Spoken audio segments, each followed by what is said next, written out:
kjo fshehje mund të vijë edhe nga persona që fshihen pas këtyre kompanive? Shiko, unë nuk kam dëshirë ta aludoj, se pastaj ne hapim Sepse në momentin që ti nuk bën transparencë, aludimet janë gjithmonë. Po pra, nuk kam dëshirë ta aludoj, sepse normalisht gjithë secili për ne ka drejt pastaj të nxjerrë një version se çfarë ka ndodhur. Kemi të bëjmë me mitmarrje, pra kemi inspektorë të akuzë të përfshirë të cilët kanë marrë lek në dorë edhe kanë dashur të fshehin rastit. Kemi marrëdhënie të ngushta të titularit, drejtorit, kryesor, lidhje hipoteke apo gjëra në rastin e mandarinave ekzistonte një lidhje e tillë apo jo? Ekzistonte një lidhje. Por nuk u bë publike asnjëherë.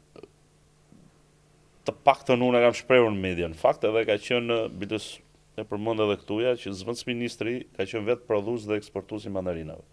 Kishte një qëllim për të mos goditur tregun përtej shëndetit konsumatorit. Unë mendoj që shëndeti konsumatorit prevalon përtej çdo interesi ekonomiko-financiar, pra është konsumatori i pari, shëndeti i njeriut, shëndeti i konsumatorit dhe më pastaj vijnë gjithë efektet e tjera, qoftë edhe për imazhin e produkteve shqiptare.